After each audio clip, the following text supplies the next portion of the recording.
Hello to everyone. My name is Ed Howard. I'm the Chief Executive Director of West Oakland Stories, Positive Feeling Movement. We're here to talk today with Mr. Young, Walter Young, uh, for him to give us his background, being a native of Oakland, California, West Oakland, I should say. We want to hear his story. We're here uh, to let people know, uh, as an organization, what the West Oakland story of the 1940s and 50s is all about. And we're documenting it through interviews, pictures, uh, social media, the whole thing. We also have my assistant, Mr.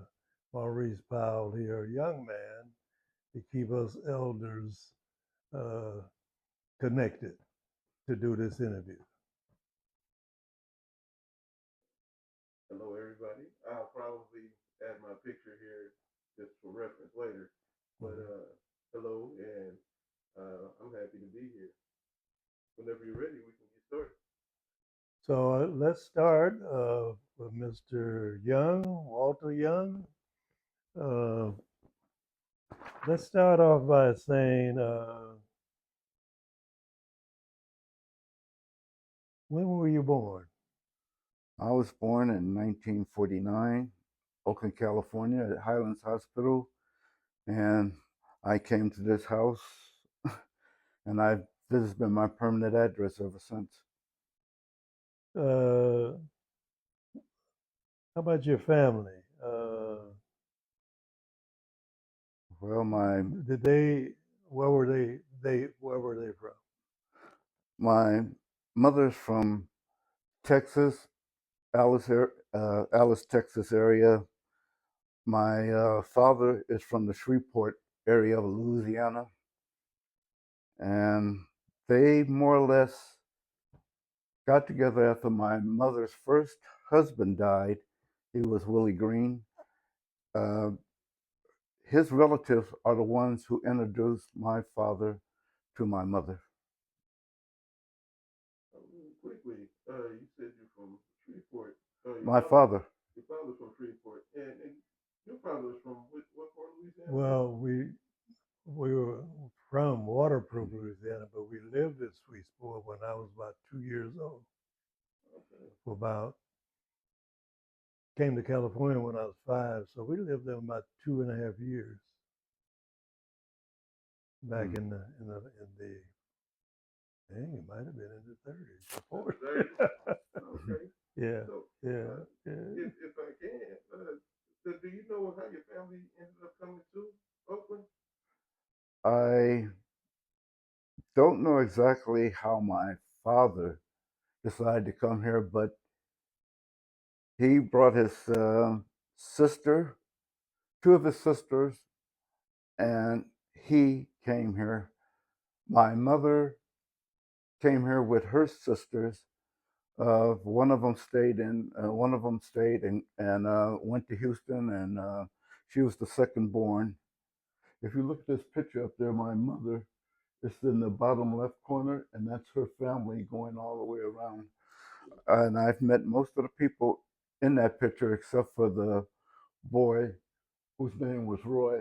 On the left, he died before they came out here, but everyone else came out here during the war or slightly after. This house was a boarding house during the war, and a lot of these houses in West Oakland were boarding houses as they worked at the naval shipyard, the railroad tracks, and the railroad system, and different other things, the army base, and And that's during the Second World War Second World War. time, right? Right. Right. So, you have siblings? Yeah, I have an older sister. Well, let's start from the beginning. I had an older brother Willie Douglas Green. He died in 1991. Um, he was a graduate of UC Berkeley, and his wife died recently. She was from Seattle, and they had 4 kids, 2 boys and 2 girls. The 2 boys were both born on the 29th of a month, January for the older one and March for the latter one. The girls were both born in September. My sister was born in September, and my brother was born in September. My older sister, Lou Paulette Taylor, who's also known as Dr. Taylor or DT at McClymonds High School, was born on September the 1st. And my brother Charles, who's younger than me, was born on September the 9th. He died earlier this year in January, on January the 4th at about 8 p.m. So now, Prescott Elementary School and junior high in our time, which you live only about a block or so from Prescott, right? Right. Give me a feel for when you went to school there in elementary and junior high. What was your feel for that part of your life during that time? I was learning. I was learning how to be social. I was learning how to maneuver. Um, I liked math because it was a foundation for different things that I wanted to do. I was, I didn't have the best penmanship because I was always trying different things. I'm left-handed, and I didn't have um, someone to teach me how to have the best writing, being left-handed. I I also had music. Took I had I played which saxophone? I played tenor saxophone at Prescott. At Lowell, I played C melody saxophone, which more or less had the flute parts. And eventually, my mother and father bought me a alto saxophone, in which case I played alto sax from there all the way through high school. And I was better with math, and I took metal shop so that I could take auto mechanics because I wanted to work with my hands, and it was a better way for me to acknowledge and express myself than than the social ways that most people went, and that they would they excelled at talking and making friends and getting out and communicate with people. Let me. What was the environment for you outside of school? Just the community, the kids that you were growing up with, their parents. What was the feel of that time for you? The intermixing of the community. Well, at that time we had I was here at about the same time they built the Nimitz Freeway, which was I'd say well let's call it less than east of uh, a block east of my house, and that divided our community in a lot of ways, in ways that I really didn't think about later on. There were other boundaries that we had, but in my community, we had the church that I went to, Trinity Baptist Church. There was um, there was Prescott, where we would go and go to school. There was also a place that we would go for our Boy Scout meetings, and my mother actually got her high school diploma from there. And we would go and play baseball, basketball, and we had different other things in our neighborhood that kept us going. We had Ramondi Park, where a lot of names named baseball players had played in the city of Oakland. They all have played there at one time or another. We had the Fernery Park, where you could go and watch the more elite basketball players play. We had the boys club. We had different things that motivated us to look into different areas and think about what can you accomplish in ways of getting off your butt and actually doing things. Well, now, you just described a community that sounds very vibrant, a lot of things to do, yet when I read of people talking about West Oakland, it always seems to be people speaking negative about it. And from what you just expressed, I didn't feel or hear any negativity in there. Can you speak on that? Um, from the time I first started until today, I've always seen West Oakland. Let's take let's take Prescott. At Okay. Prescott, we started out. I've only known people in my kindergarten class, first grade class, and as I took music, I got to learn about people in other classes because we all came together for that. I knew about people in other classes because of my sister and my brother, and we all intermingled. We had fights. We had different disagreements. We had things that brought us together, like other people who wanted to pick on us or another school Let who me decided, ask you this now. You say you had fights. right, That's one thing people always associated West Oakland with, like everybody was fighting. Was it like everybody was fighting? Or was you just had a we we just scraps as kids have scraps? we just had scraps as kids had scraps. We did not have a real gang. We had different people who you who you respected because of their ability to exaggerate their Right. importance, and we had uh, we had different people who you admired because they were able to stay out of trouble. We had different people who, no matter what situation came up, they always knew the right thing to do and how to and how to keep themselves in a safe and mutual environment. Uh, Maurice, you got any comments on some of Oh, this? sure, sure.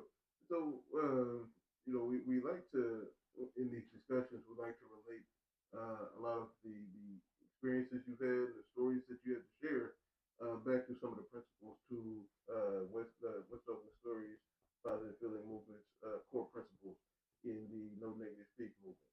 So, some of the things that we like for people to highlight end up being things around community, connectiveness, like a sense of personal well-being or a sense of belonging to like the greater community and things of that nature. So like I, for example, would like to hear a little bit more about what the community was like before the highways came in there. You said they kind of cut things off. So that was something that really caught my attention. And if you can, I'd like Well, to the hear more Nemeth about it. Freeway was built, like I said, less than a block east of this house. When it was first built, it got awards for being the first off ramp that had a 360-degree um, um, off ramp that took you from the top level down to the ground. And because of that, we could not see downtown Oakland that clear. But it was once we went up under the freeway, our eyes were opened up to another part of the world. The West Oakland also had an outlet, like they had a ferry, and that ferry would take you to San Francisco rather than taking the Bay Bridge. You would take the ferry in your car, in which case we did that a few times. The train station, which my uncle worked at, was another world. It took me up to a place called McLeod, California, which is southeast of Mount Shasta, and that was where I met my aunt Kate, who was blind. My father's aunt Kate, she was blind, and me, my brother and sister, Paulette and Charles, we all went up with my cousins who lived on 16th Street. Um, I had relatives here. I had friends here. Hank Anderson lived a half a block in the opposite direction west of me. He uh, that is where Huey P. Newton died, uh, and I've known Hank all of my life. I knew Bobby Hutton when he was a kid, and one of the things that played a big part in him moving out of this neighborhood is that one day one of our neighbors, elderly gentleman, got drunk, and instead of him stopping, his car went on and he drove through one of the yards and killed Bobby's sister and injured Bobby's other sister. And that is why his mother um, was thought it was better that they moved and went to a safer place. I knew about different things. I was on the tail end of the West Oakland um, West Oakland connection. The Chitlin Circuit at the end of Center Street, across from where Bart is now, was a gym where where people go to learn how to box, and they taught boxing there. Um, Down the street from that was Slim Jenkins' place, and they had a pool hall at down by Esther's Orbit Room, and they had Esther's Orbit Room. They had the. So you're speaking on 7th Street now? I'm talking about 7th Street. Okay. On 14th Street or 12th Street, we had the Continental Club, a place that I didn't get to actually go to during this heyday, but I knew that James Brown was there one day. Curtis Mayfield, when he came there, he had a cousin who lived around the corner from there named Joey. There was different people that I met throughout my life in that early time who had some importance in different areas that showed me that black people are, that black people could actually make it in this world. And all this was in my own little community. We had a place called the Barn that served, um, down south food. You could go there and for people who were broke, they could go there and get some gravy and cornbread for a meal. I think they charged 50 cents or $1 for that. I like to go there on the nights that they had smothered steak. Although my mother made uh, made good smothered steak. My father, he was more or less Louisianan, and he cooked gumbo and Creole food, and so I had a diet of Mexican, Texas, and Louisiana cuisine. And for a change, we have Chinese food. Okay. You through with yours? Almost. So with the, did you notice any changes after the freeway came in, like before and after? I was a little bit too young for before the freeway came in. I saw it being built, and I know about it because mainly because around the corner, it was called Cypress Street at that time. There was a place called Cypress Market, and there was a husband and wife, Mr. and Mrs. Wilson, Mr. and Mrs. Wilson, who actually owned the place. They built apartments above the place, in which case, at one time they lived there, and they ran a store. And across the street from me, I'd say 3 houses to the east of me, across the street, was a woman who ran a little store herself.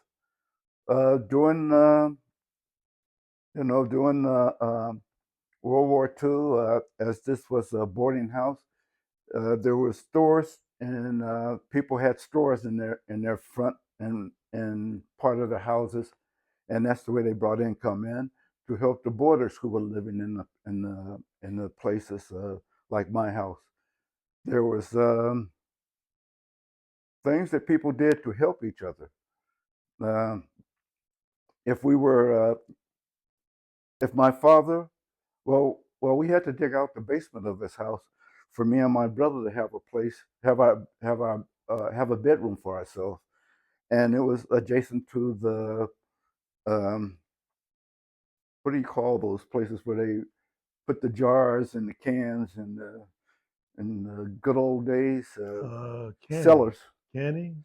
No, well, they did the canning, but they would put it in the cellar, and our bedroom was adjacent to the cellar. And we had my father built steps inside the house, so we didn't have to go outside the house to come upstairs for our meals and for family gatherings. We uh, we helped other people in the neighborhood. 2 doors down, my friend Larry, one of his uncles or cousins, was a butcher, and so he had a refrigerator, freezer down in the basement, and he would take the he was actually selling meat from there. We had people coming around selling fish off the back of their truck. Uh, in different days, these guys will give you 2 or 3 purchase this big, from from what they sea bass, from what they caught fishing, and sell it to you for $5. Something that would cost you about 50 nowadays easily. It was a time that people were helping each other. There were Hispanic people, there was Asians, and there were whites. We were all living together. The Hispanics moved out, the Asians moved out, and it was mostly black. And the Hispanic, the Hispanics moved to the Fruitville area. Some of my friends, my mother's best friend, Mrs. Jackson, her and her family moved out. Frances Jackson, she was my age. Her older brother, Robert Jackson, became Bishop Robert Jackson.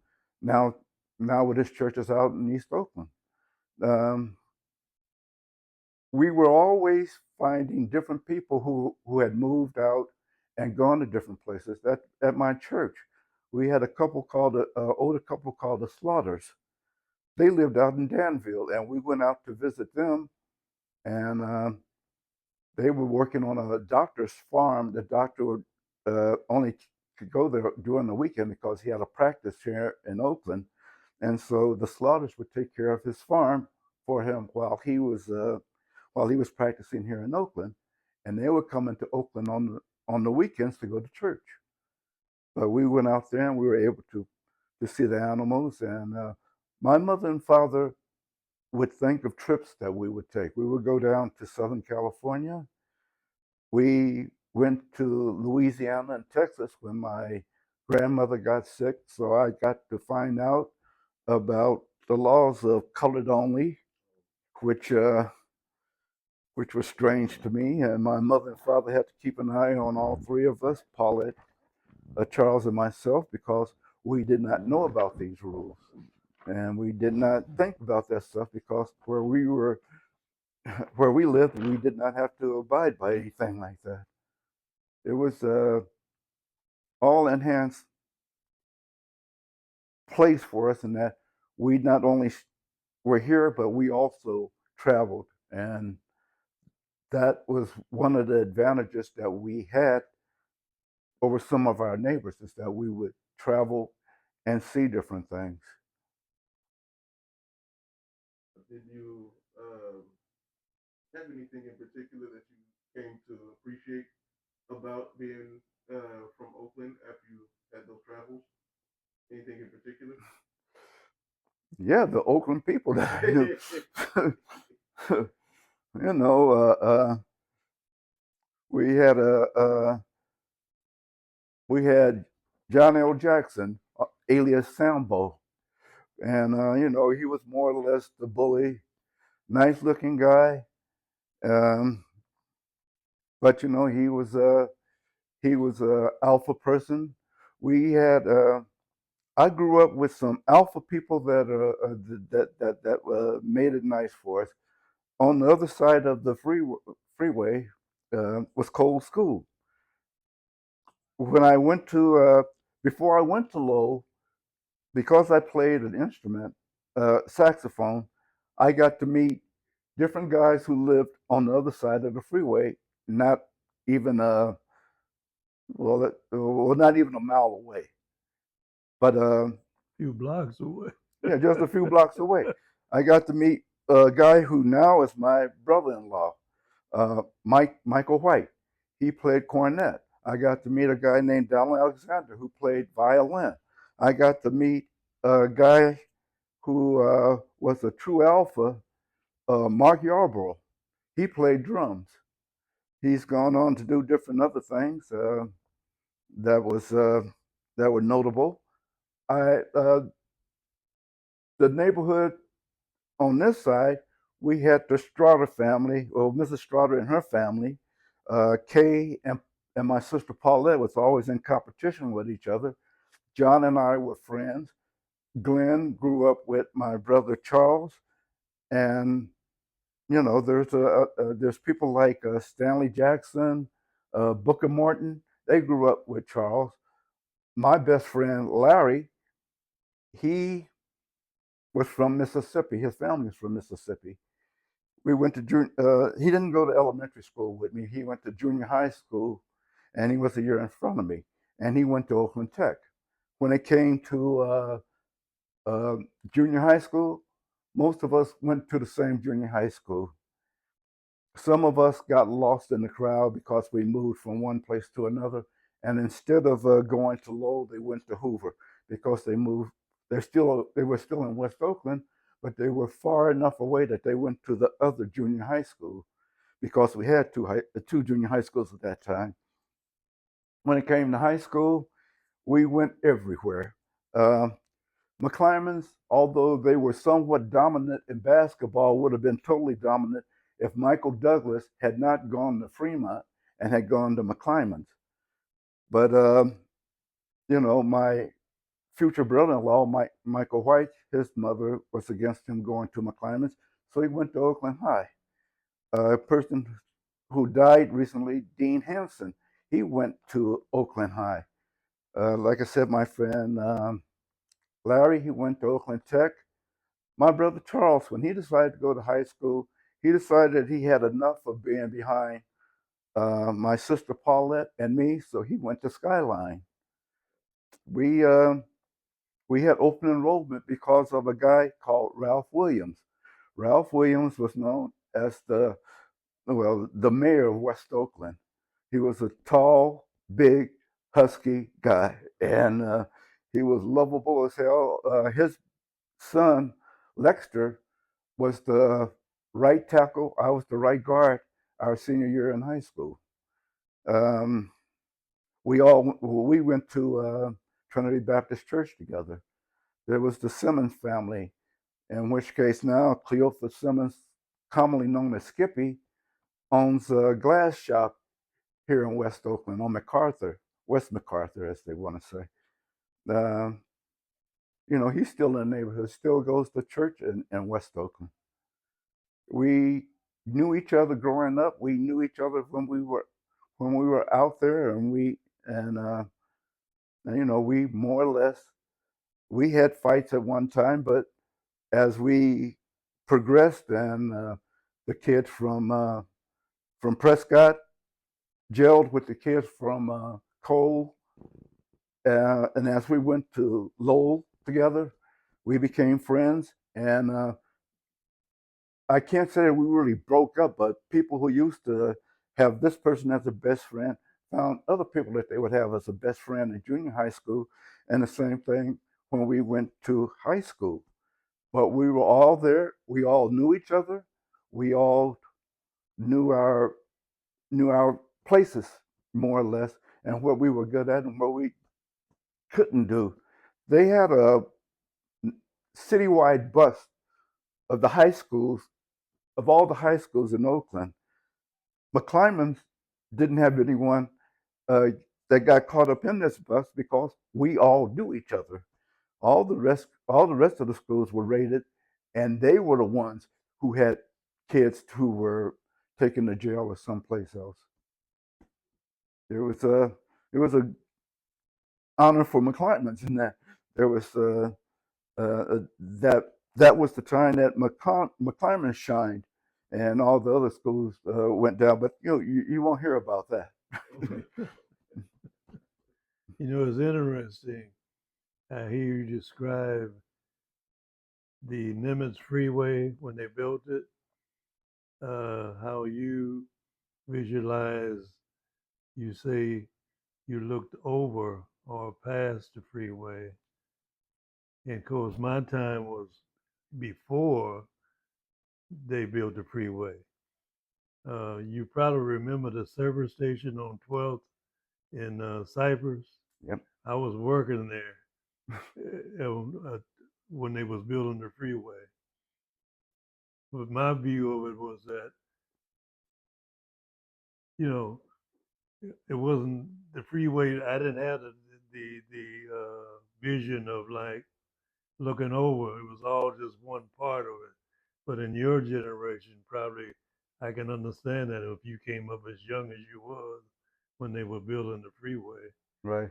and that you saw a dividing line there, right? I never saw that dividing line Well, because although it was a big freeway, because I yeah. had come up before that time Right. because it was all one. Well, that freeway, it was used for taking us to San Francisco, and they had the A train coming from San Francisco over to Oakland, Right. the Keystone system. And my godmother, Carrie Madison, she lived in San Francisco, and she would come across, and we'd go down to the Nabisco plant, and we would meet her there, and and it was usually during Christmas or some holiday that she would come over and spend a couple of days with her. Other times we would go over to San Francisco, and I got to know different parts of San Francisco. I knew the Fillmore district because of my godmother, that was Carrie. But my mother's, she had two sisters and a brother who lived over in the Bayview area, as they call it now. um, we would we would go and visit them, and the two sisters, they lived up in the projects. My uncle, he worked as a doorman in San Francisco, and he had a house over there with his wife Ruby, and we would go there and visit them and see different parts and different things. By the time I was I'd say 13, I knew this whole Bay Area for one thing or another because we would go down to San Jose and go to the orchards. The I've seen this whole area grow, and it was not me being isolated in just one little section. And it furthered my education. That's why I love to travel.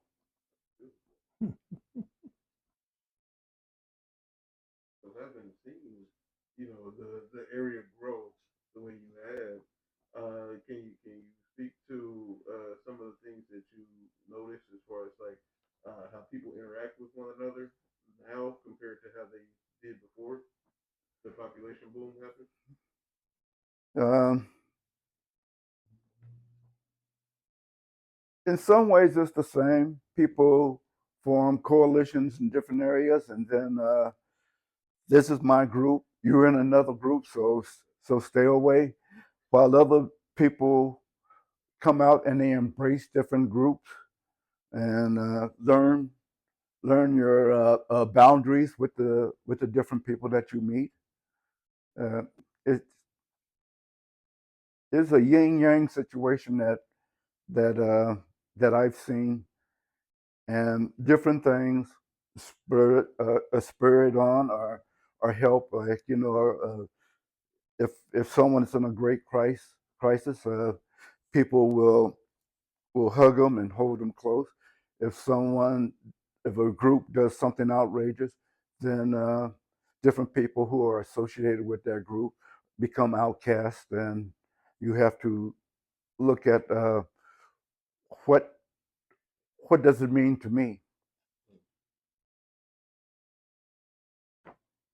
So what about, of course, West Oakland is known for the Black Panthers. What was your growing up in that period of time?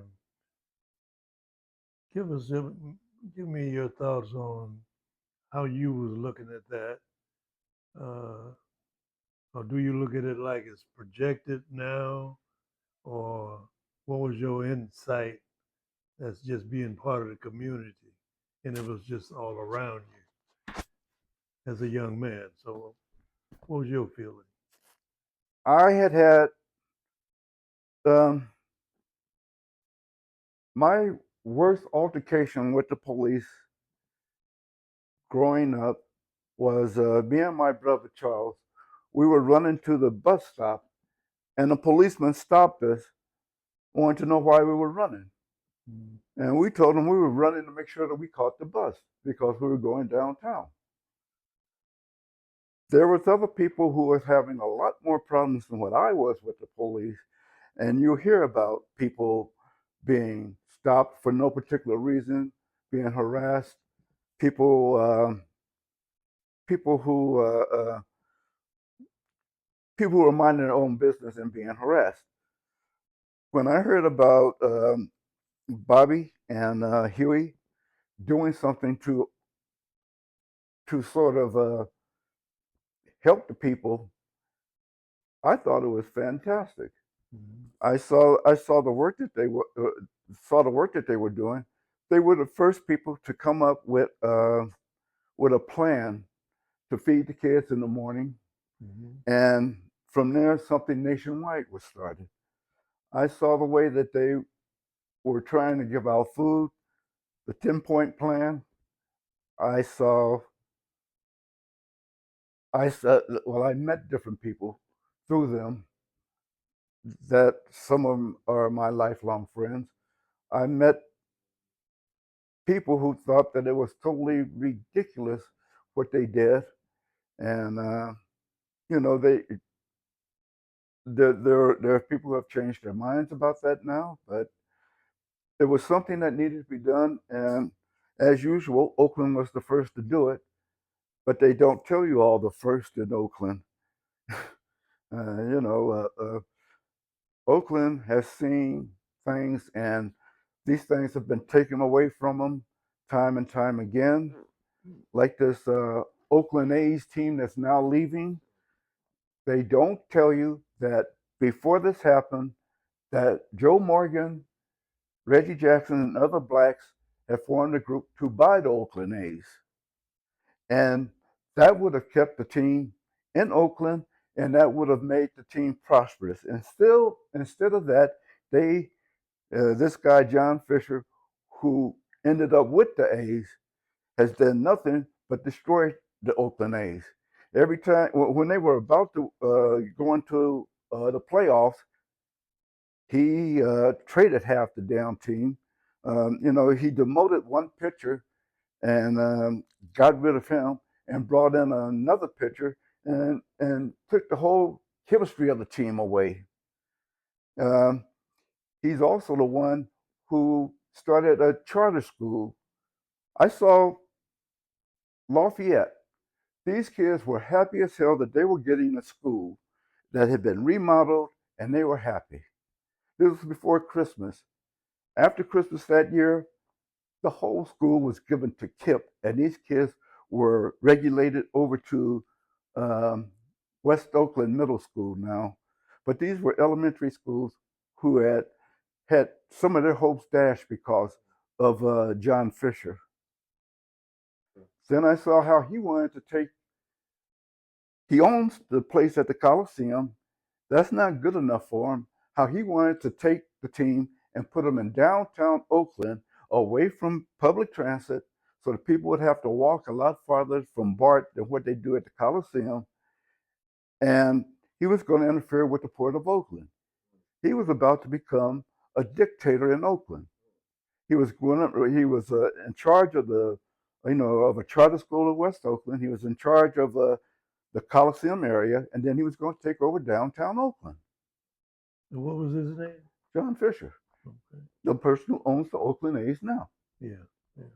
So you've seen a lot of private interests that came in and really disrupted.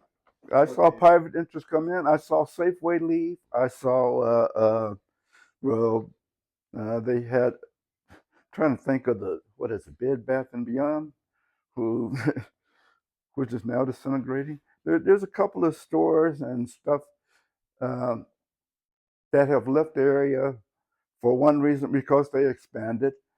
And, and the same thing with people. I thought about West Oakland. If all the people that I knew in West Oakland had stayed, what a beautiful, nice community this could have been. And then I hear about places like Tulsa, different other cities where you had a striving Black community, and how other people came in and destroyed it because it was building itself up and getting ahead. So you have to think about what ifs, and some of the what ifs are for the better. Some of the what ifs are not that good. And you touched on a few things, if you don't mind, that I'd like to follow up on a couple things. Go ahead. Okay. So regarding the effect that the Panthers had on the community, do you see something similar with the way that a sports team can like galvanize a community and give everybody a singular thing that instills some pride? Do you see any similarities between the city losing the sports team in that regard, and with the way that the Panthers were like kind of forced to disband, with the effect on the community being kind of the center of that question? People will rally around a lot of different things, and sports, a group that they see uh, uh, helping out the community, a church helping out the community, and all these things are helpful when you think about it. It's people getting to know each other and finding out that they have something in common, and joining together.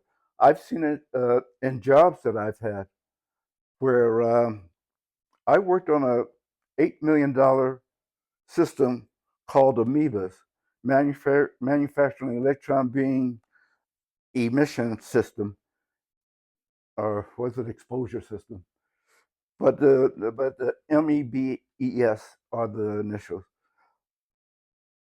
I have friends in that group that I still go and see, and they come and see me.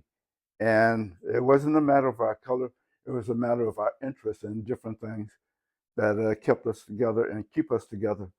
Although we've gone to different places, I've because I played sports.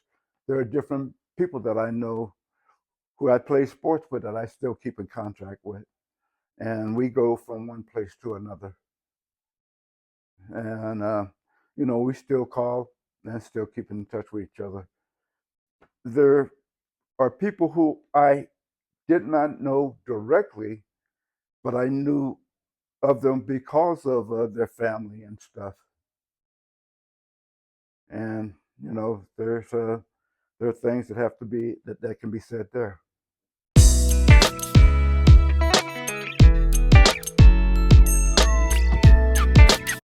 Okay.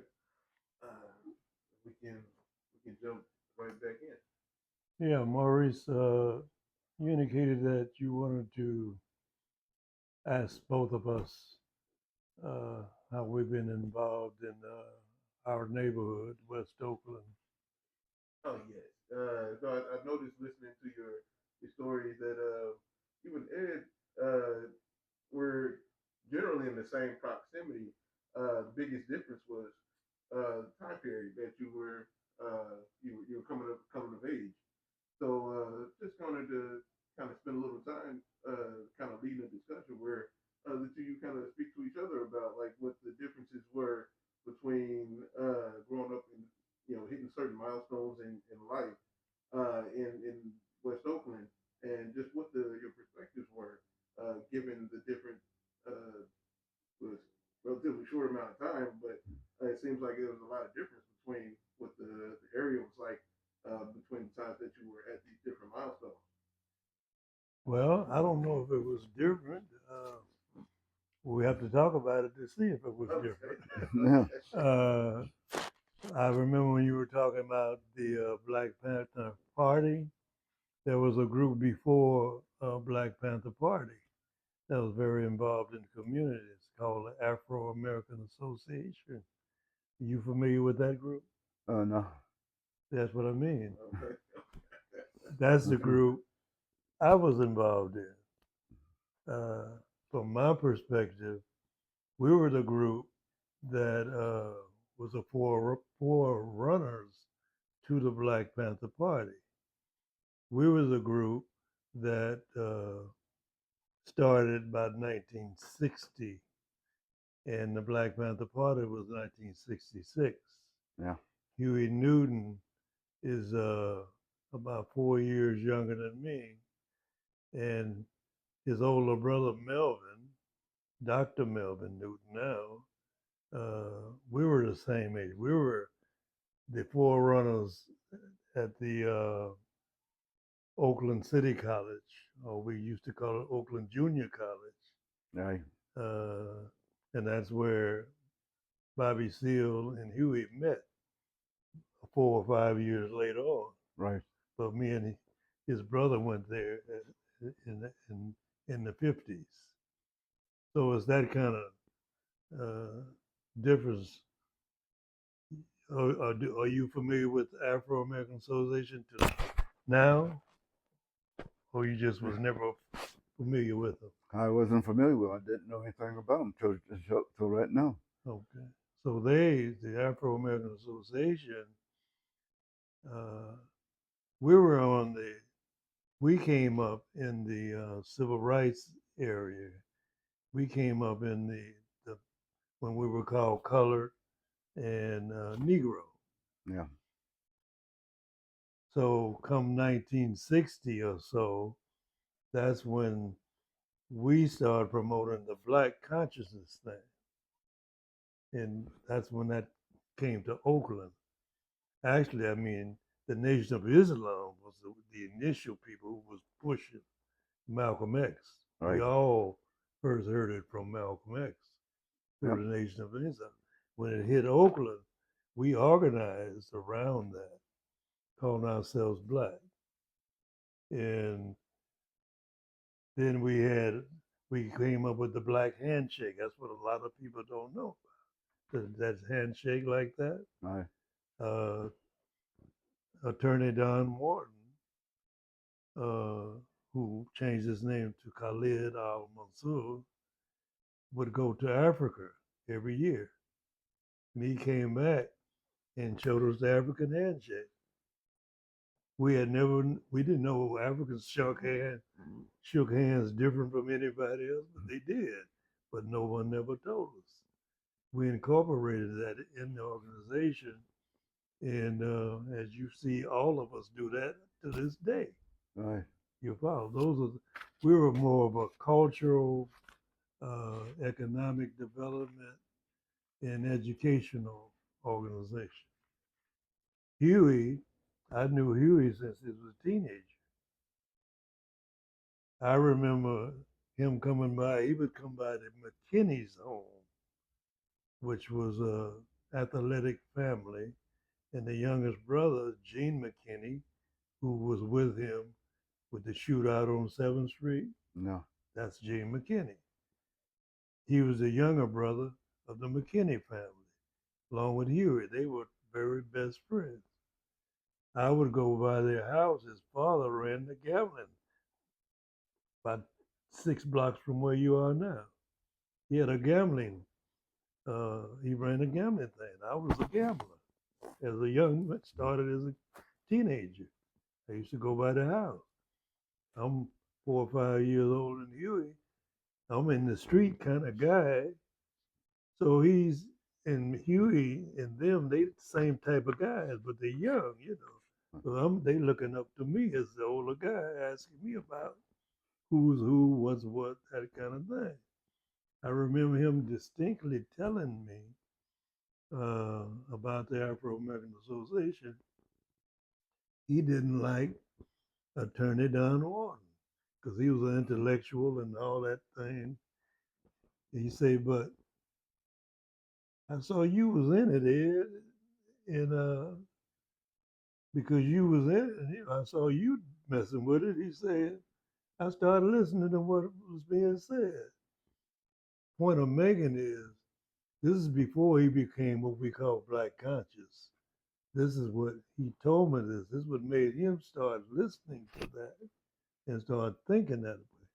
So I tell people this story all the time. I know I influenced Huey into black consciousness, and Bobby Seale talks about our group the same way.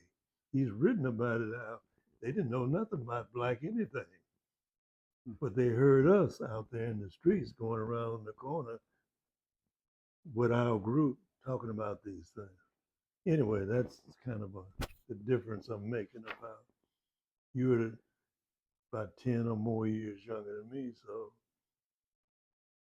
a lot of people don't know, like anything, it doesn't always start where you think it starts. Yeah. You know, there's always a connection.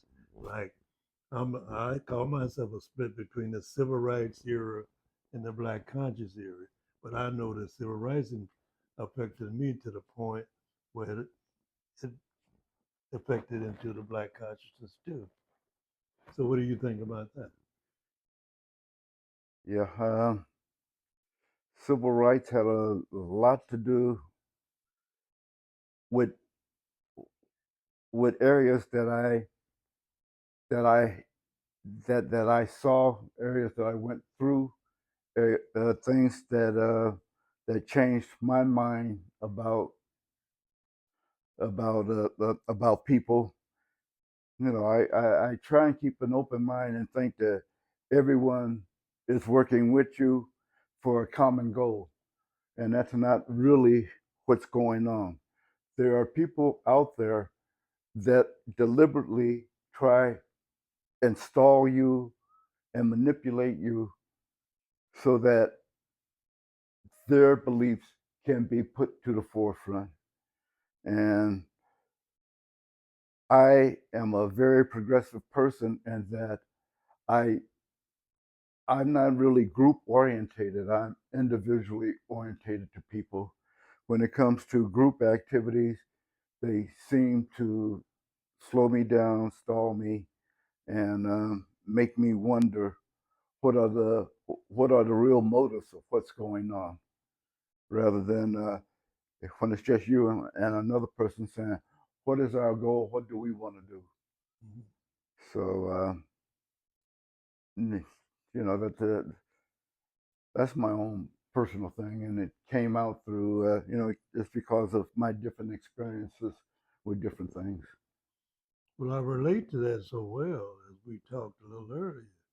Every time you speak on things like this, my mind tells me, like, I'm so related to your thoughts, your experiences. We have so much similarity. Yeah. when we speak. I have a question for you.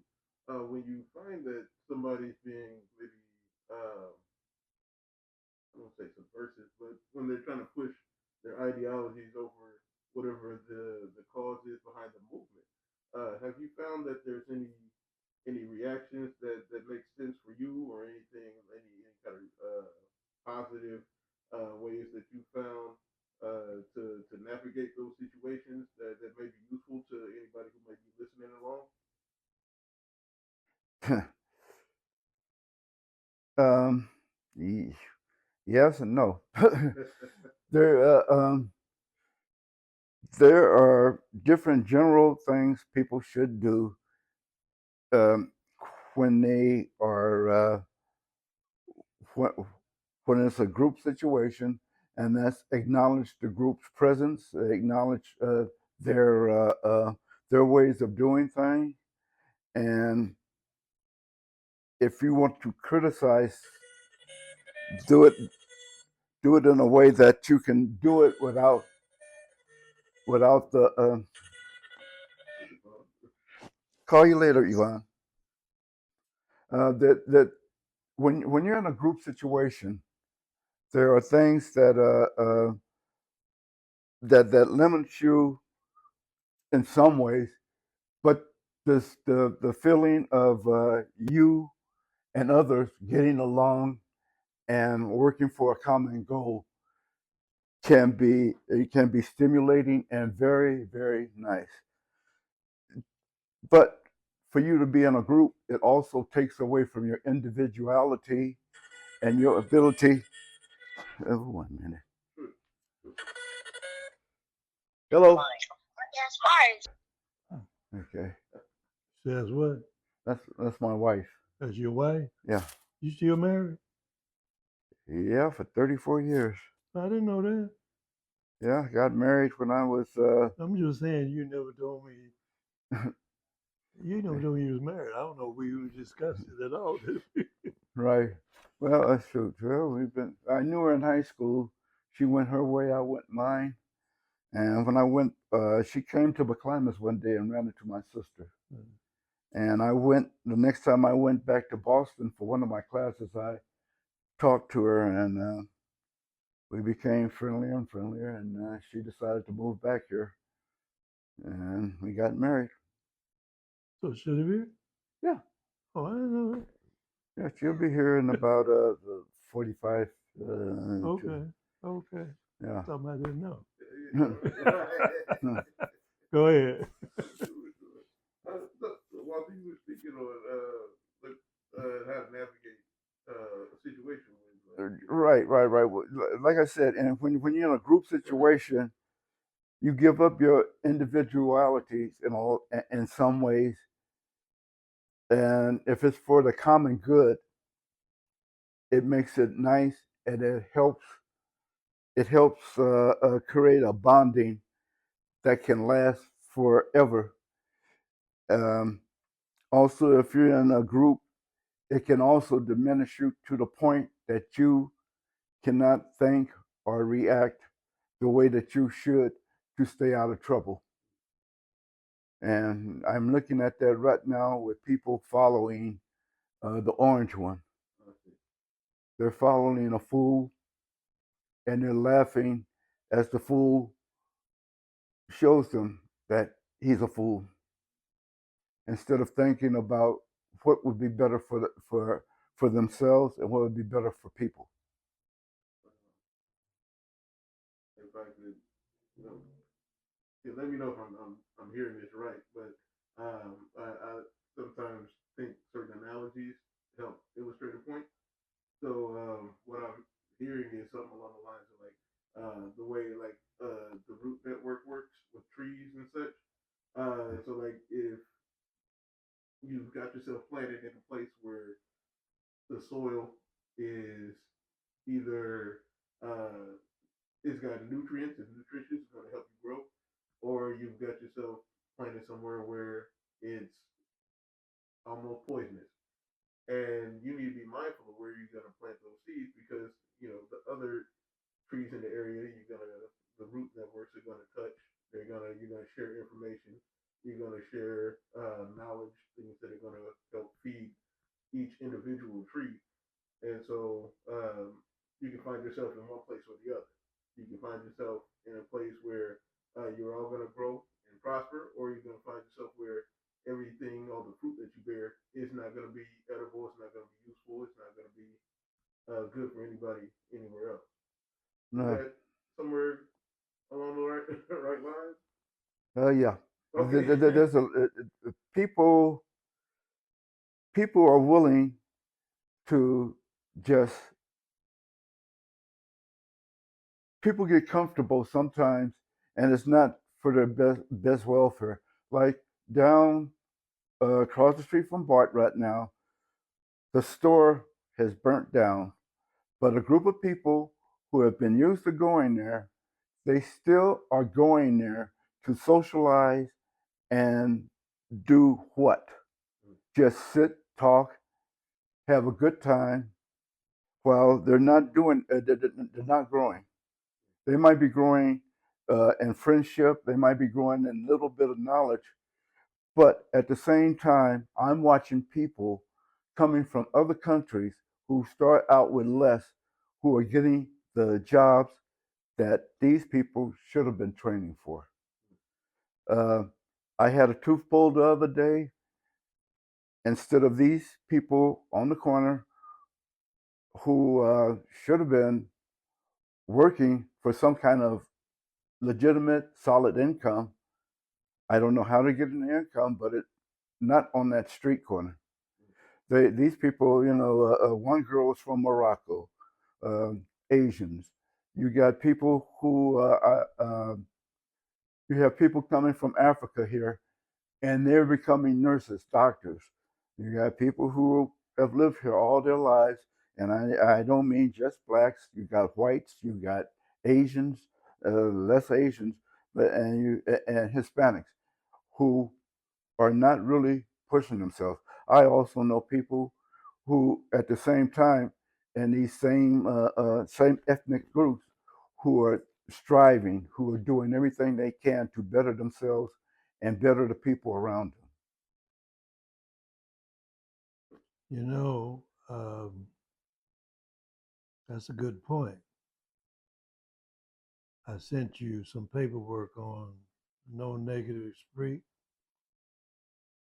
uh, which is what West Oakland Stories Positive Feeling Movement promotes. Did you read that? Yeah, Well, that dovetails right into what you're saying. The thinking behind no negative speak is that we understand the history and circumstances of black people in Oakland, but in general in America. And the philosophy behind no negative speak is that because of the negative part of our history and the experiences we've had in this country, it's put us in a certain state of mind, which in general you call just being brainwashed. No negative speak is a simple but very powerful way of rebrainwashing in a positive way. The people you spoke of on the corner and things of that nature, we feel that creating a philosophy like we are, so just basically just saying no negative speak to each other psychologically makes you think about negative negativity and becoming positive. But in a nutshell, we got to, of course, we have a whole uh, way of doing this through teaching, through reading, through film, all that's West Oakland stories in the making, right. in the development. So I'm just trying to say that that's why we promote that so strongly as part of our organization. Uh, when we see each other, we speak no negative speak to each other. Because one of the worst parts of brainwashing is to do what it has done to us. Is that it's even when we are being, we don't mean things to be wrong, but we do negative things. Right. You follow what I'm saying? Yep. So we have to have a conscious way of uh, of uh, of turning that around. Because if you can't get a person becoming positive, you're gonna do things like what you just described. Yep. You know, people are just not going to be productive. And of course, the bottom line, that is the plan of the system we live in, is to keep us not being positive, Right. not building, not doing things. So you have to have something tangible, conscious, tangible way of flipping that back around, so we can come out of that negative state. And Yeah. that is uh, that is the organization that, and while we are doing what we're doing with you, Right. as part of this organization.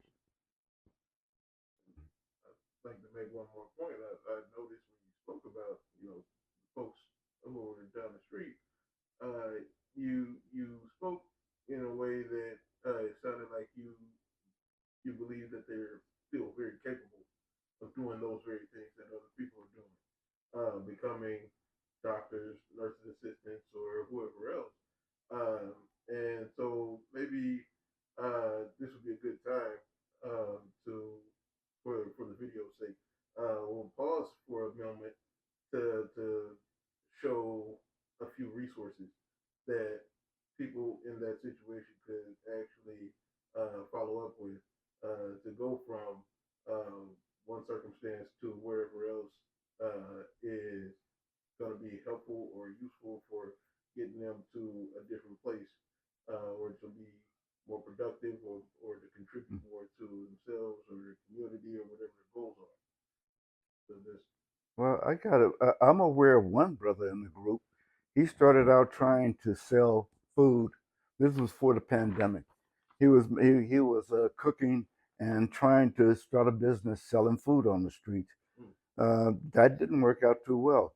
So he went to barber college, and now he's down there with the group, and he's selling haircuts.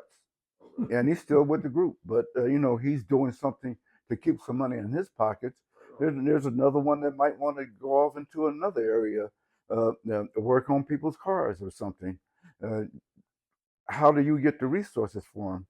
It's a there's a there's OWH at the old Marcus Garvey building, which is on Eighth and Chester, and they're showing you how to. They have a whole studio there that'll teach you how to make movies and do videos and edit them and the whole 9 yards. And they're trying to get kids to come there. Um, there are kids that don't even want to get involved with that. You got people who only want to get involved with the bling and never find out about um, the real core of what makes something work. I see people playing video games, but they never wonder how to make a video game, and that that is well, if they're successful at playing a video game that they could make some money off of it, good. right. But also be inquisitive about how does it work, Yeah, so that in case that video game is taken away from you, you can reproduce it yourself. right on. You make your own or make some, Something better. something better. There's always got to be something next. Right. That's what I've hated most about some of the jobs I had, is that I've had bosses that tried to steer me away from thinking so that they could control me just to do the job that they had in mind to get the job that they wanted done, rather than actually stimulating my brain so that I can think about a better way of doing it, or doing it faster, or creating something that's better. Those people are out there, and maybe they're helpful in some ways, but for productivity. But productivity does not always mean that you're getting the job done. It means that they're meeting a quota.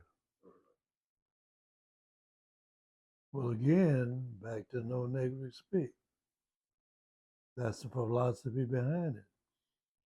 You have to have a certain mindset before you get to actually being productive.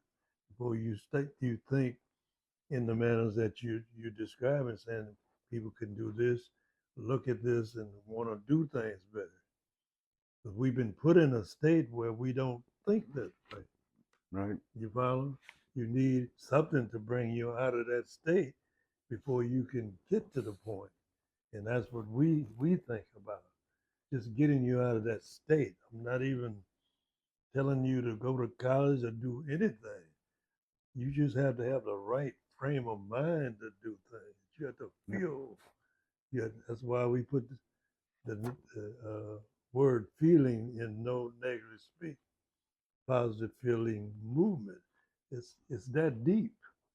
Yep. It's that deep in us, and you have to do what we're doing. Make it a mass movement. It can't be just one person, two people. People start seeing this interview that we're doing. That's what we're going to be building.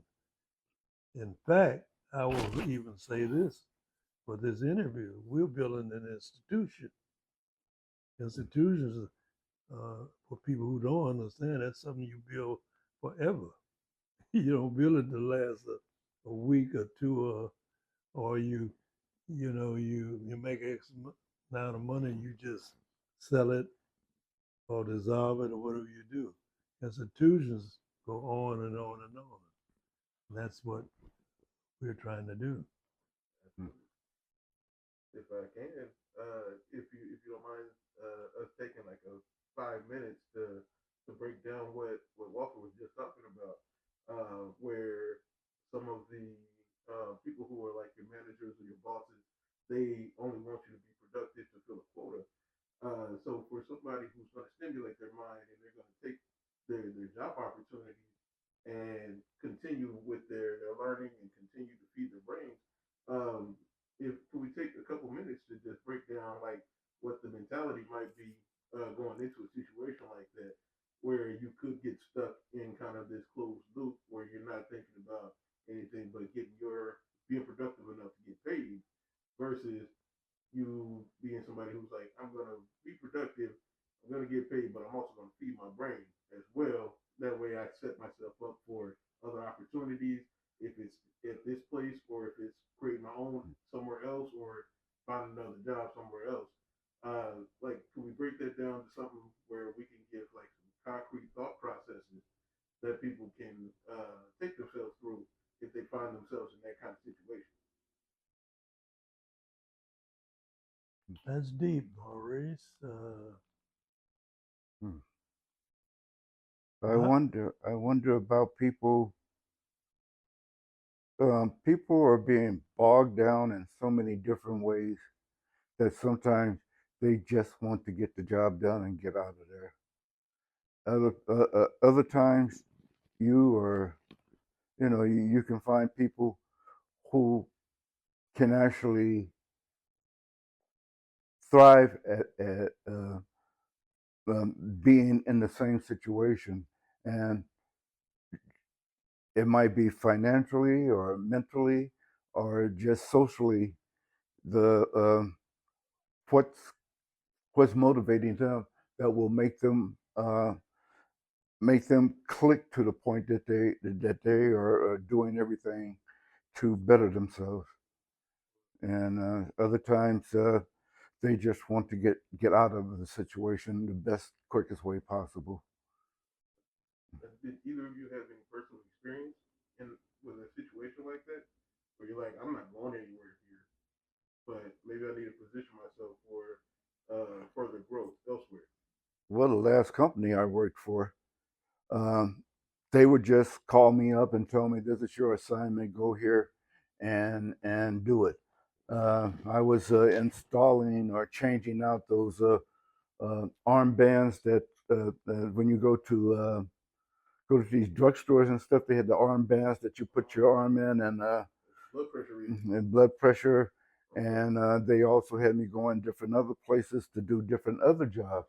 One job that I had was doing MRI machines. And I had to work with a guy from England who was the most arrogant BS person I have ever met in my life. And because he was my boss, I was not allowed to do anything but what he wanted me to do. He came into my country, he disrespected Americans. I saw him fight with over the phone.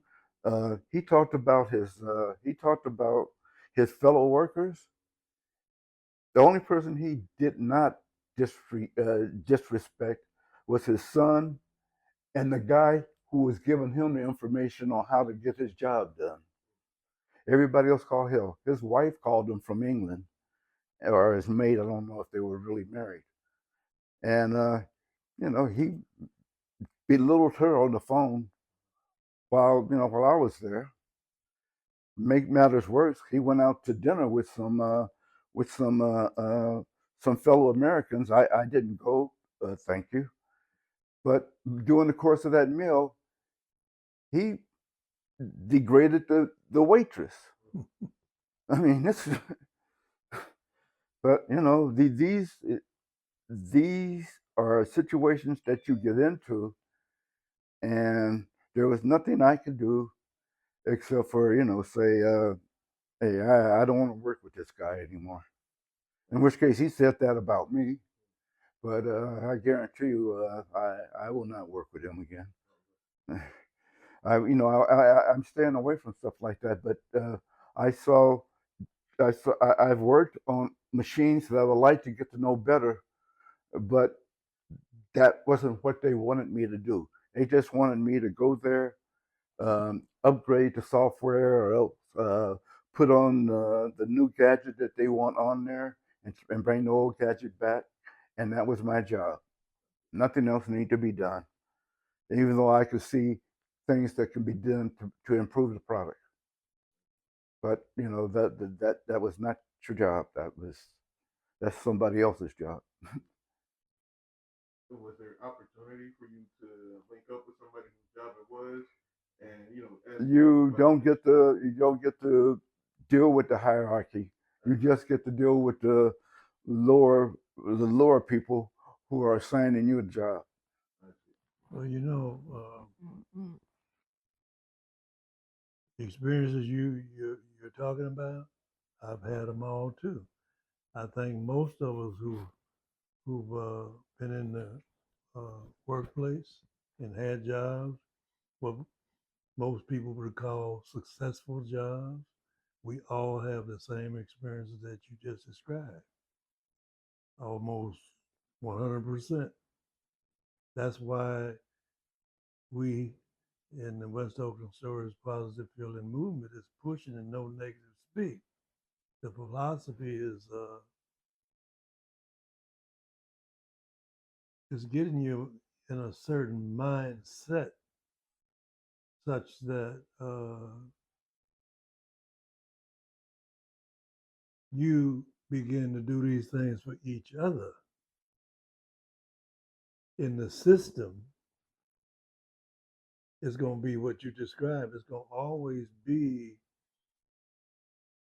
the people in control treating you in a negative way, such that you don't get any control. Really, Right. you follow? So we have to do this ourselves. I'm talking about black people. And that's what no negative speak is about. You get the right attitude You don't have to talk about going to school or doing anything. You just get the right attitude. It comes natural to do all the things that all the other groups do. The other groups coming to America today and can come right in here and you can see them do what you said. They'll jump ahead of us doing whatever they do. And we see them coming here, don't have nothing, don't know how to speak English. They still jump ahead of us.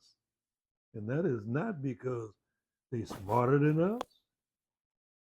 I was talking to my wife the other day about this subject matter. About every time you get on the phone doing business now, there's foreign people with accents. I can't understand them. I don't know what they're saying. And I remember the time they used to tell us all the time, you can't get this job because you don't speak well. You can't get this job because you can't this and that. Yep. And now we have foreigners coming to this country and they working in the stores, they working everywhere. When we don't have the jobs, we speak better, we understand better. So that's my point. It's not about are you qualified or not. It's the system you're working in. You have to do something about the system, and you can only do it through yourself to change it for yourself. Other people come in here with their own culture, which actually gives them what I'm talking about, us developing. They got their culture. That's what keeps them together. That's what keeps them can move up because they do it as a group. Everything in this system is based on keeping us, the black people, divided. So that's what they're not working against that. Well, that's the system that America has for everybody. They, it, uh, I listen to Tom Hartman a lot, and Tom Hartman would be the first one to tell you that you people think of Donald Trump as a leader. He's a buffoon that has been put there to keep you from getting at the true leaders, the people who make Trump a puppet. And Trump knows this, but but he gives off this arrogant flair that he's this, he's that, and the boy probably can't spell his own name, but he puts on a front, and people will follow that because it's comical, it's different, and they're looking for people look for leaders instead of becoming leaders. And that's the real problem in this country, is that people are looking for something, looking for somebody else that they can look up to. And if you look around you and if you look at what's really going on in this world, you do not need a leader. You need to have self confidence, and you need to not only have self confidence, but actually do something and figure out the ways that you can better yourself. And sometimes it's through groups, sometimes it's individual. And unfortunately, too many times people want to deal with it as a group. Uh, I had a problem with with my diabetes, and they wanted me to go from one group to another. So I went to this meeting um, where they were going to tell me everything about diabetes. They had all these athletic stuff there, and I asked them, uh, "What are these for?" "Oh, those are just props." "What?" I talked to my doctor. Uh, you can beat your diabetes through exercise and eating correctly. I haven't done that successfully yet, and that's been more than 10 years ago. Now I'm starting to do that. It's a slow process, but I no longer have a job that's keeping me in a car or on a plane or sitting down someplace. I now have time to do that, except for when I'm going to meetings with my doctors in other people. And as I get uh, more uh, more strength and more more more conscious in my surroundings. Instead of driving, I can ride a bike. I can walk and do different things to physically better myself and get the exercise that I need and stop eating the stuff that will keep my blood sugar high. And some people want to blame it on the doctors and the medicines. Uh, yes, I right now have a problem with my medicines because they keep me because it's keeping my weight down. It's not letting me physically do what I want to do to better myself because I it doesn't want the pills don't want the sugar to get to my kidneys and liver, in which case that's helpful. Now, how do I work around that to and also uh, exercise to the point that I don't need the pills? That is my problem right now, and so I must work with my doctors to do that. And physically, I have a shoulder that has been in disarray for years, and I need to get that improved. And once I get that improved, I can then go on to do more physical things in a less amount of time, and then I can balance out my sugar that way. At least this is what I'm hoping that will happen. Who knows what will come up? My wife might get sick, and then I must spend more time with her. Um, at her side, and in which case I will not have the opportunity to be more physical. In which case I have to think of something else. What foods do I take away? You have people have a lot of different valves and levers that they can push, pull, go up and down with, or different things that they can do to better their positions, but they don't look at all of them. They just look at the ones that they like pushing and pulling and controlling. And those that they don't like controlling, they let go of and let those control them. What do you think about all that? I think there's like four different discussions we could have based on that. But if there's a way to kind of like sum everything up, and please let me know if I'm capturing the essence of the message here. Um, I'm hearing you saying like it's um, a personal endeavor to make sure that you have full understanding of where you are in life and where you want to be.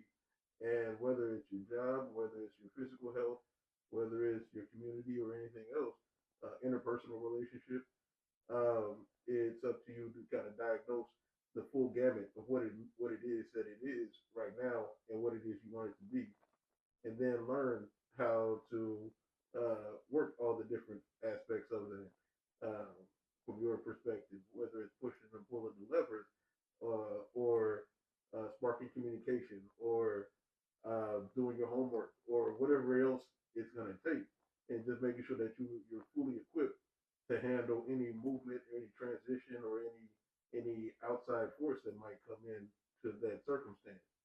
But it's definitely down to the person to decide how they want things to be, and then to go. Well, people can decide, but you have outside forces that are working on you too. Financial is a big problem with a lot of blacks. Why? Because they don't have the finances, and people up at the top have purposely made it that way. And as they filtered through a few people to show as examples of what can be done if you have finances, um, there's a group called the Ohio Players.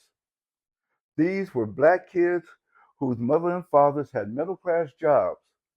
So they didn't have to worry about money when they got home. They had instruments. They go into the garage. They learned music. They learned how to play music and how to do music. So, you know, the people up at the top saw this and said, "Oh hell no, we can't let this keep going on. These people will replace us if we let this go on." So what did they do? They started cutting out the middle class, and they've done everything they can to cut out the middle class. You look at the jobs, how how well, Well, my job, like a lot of jobs, when I first started out working, I had sick pay, and I had sick days, and I had vacation days. Oh, no, no, no, no, no. We can't let these people do this because you see, my job told me use your sick days. On those days that you don't feel like coming to work, don't come to work. We got you scheduled in for 26 days a year. Use them. They took that away from people in the United States. Now you only have work days. While you were flying or traveling, you got full time. No, no, no, no, no, no, no. After 8 hours, you don't get full time. We're not going to pay you time and a half for that stuff. You get your regular time. Time and a half only comes when you work. They've been taking away benefits all this time. Now you got some people who are finally telling you, no, we're going to start giving you some of that stuff back. So what did the elite do? They got people coming up here with some BS, taking you off on another tangent, telling you that no, no, no, no, no. You got to have a religious background. You got to do this and that, and for you to even come up to this office. If you were to take these people who are telling you how religious they are right now as Christians and tell them, okay, we're going to try you for being a Christian, they would be found not guilty because they're not Christians. They don't give a damn. I mean, this guy who's now Speaker of the House, he's an idiot. He has a lawyer. He has a degree as a lawyer, but he can't. He's going to come up with some idea that you have to have a 7 different religious tests that you have to pass before you can even run for office. Who in the hell wants to be around him? You know, these people. You have people who don't want to think, and they're the problems in this world. You want everybody else to do your thinking for you, do this and that for you. You know, that's what they used to say about women. Now you find out that women don't want that. They want to think for themselves. They have a different way of thinking than men. And if you get those two to work together, you could come up with something that's better. You don't want when it comes to philosophy, I think of a yin yang situation where my wife and I work together. She's a totally devout Christian. I'm not. I love Christians. I also love Muslims. I love Jewish. So does my wife. And she knows people in these different groups, and I know people in these different groups. But these three desert religions are what I see mainly. And from what I know, they are the biggest problems that are facing my life. What about these other religions around the world? What are their problems? Because they're not clean in it either. How many Hindus have been uh, um, have killed? People get into groups and they think that the group is the power. The power is getting to the point that you are striving for, reaching that state that everything works together. And people have to understand that when you see a well armed football, basketball, baseball team, and they're working together, people love that. When you see a team that can't communicate and they're getting in each other's ways, that is not that's not productive. That's not going to achieve any goals. And what needs to be done? The most beautiful, the most complex thing in this world is human beings. And people don't even try to do everything to develop all their skills. They think of something that will get them the money or the blings or the notoriety that they want, and they're happy. And maybe that's what we should settle for. Well, But this, you know, hello, what we doing here? I see this. going out, Oakland in particular, because that's our base, but the world needs to hear people like yourself saying it in a way that's understandable to the general public, to the general person. And that's what this is all about. Right, To have something to present to the people in a way that not the normal systematized way.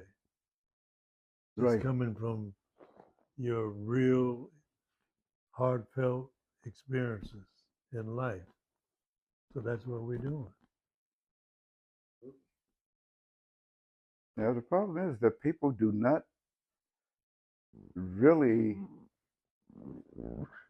get to well. People need to spend time with them, spend time and develop as human beings. And money is a big part of it because of the system that we're here in the United States. If when I was sick in Germany, I went to the doctor. The doctor spent about 40 minutes with me because he wanted to speak English. He was German. He wanted to speak English, and he told me, "No, you're not overweight.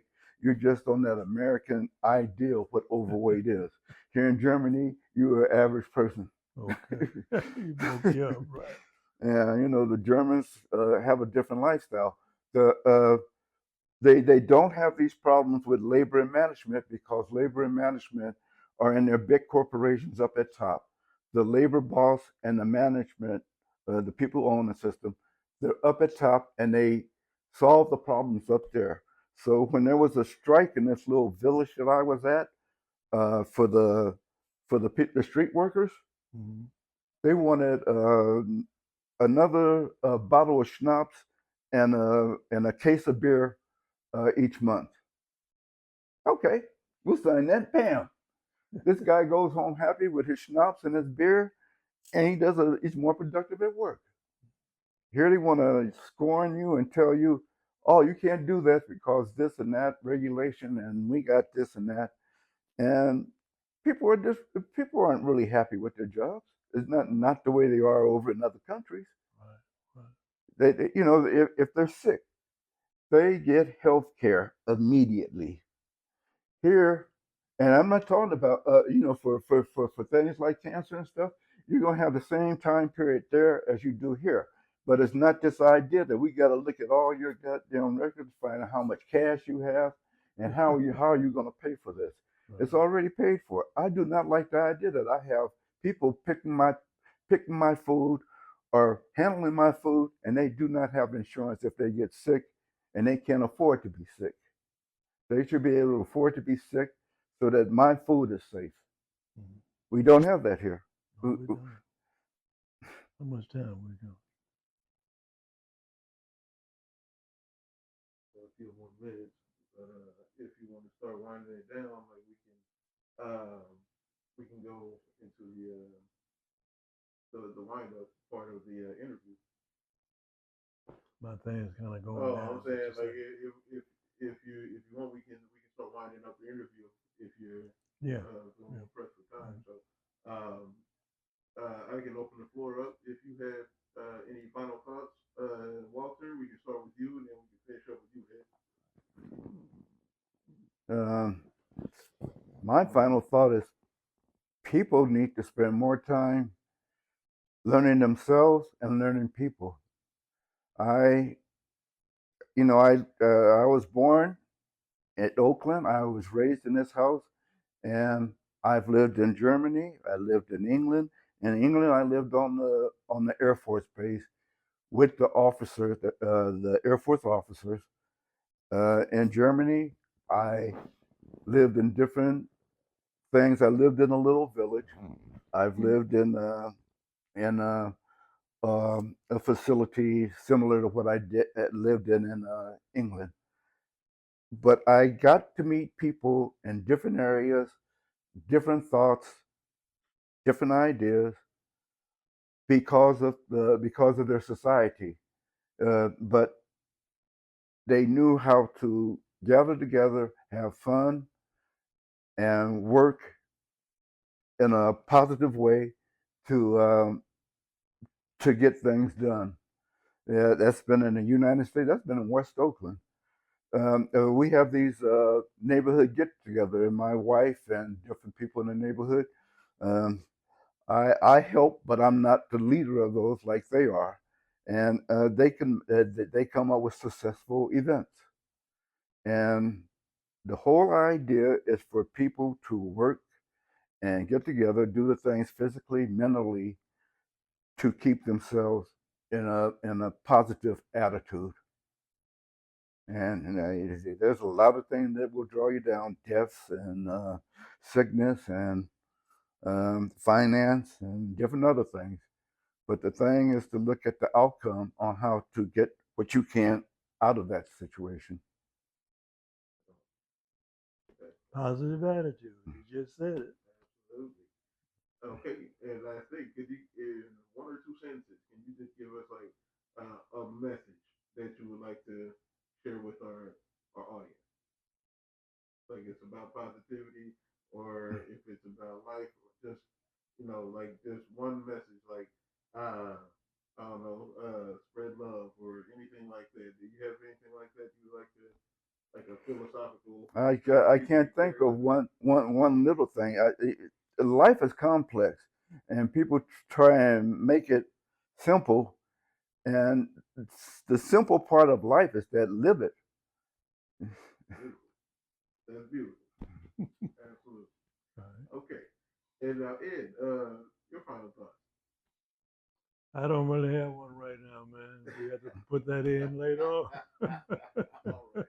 Did you have like a word or a message that you wanted to share based on what our discussion was today? Say it again now. So based on our discussion today, do you have like a word or a message that you think this conversation can help people attach to? Well, my message is always what I've been saying all the time. Uh, the no negative speak with each other movement is the key in my mind to bringing us back together. It might seem like it's just a simple thing, but it's a very powerful thing. And what we see in here, interviewing with Mr. Young, Walter Young, is part of that development. And in time, the world will see what I'm talking about.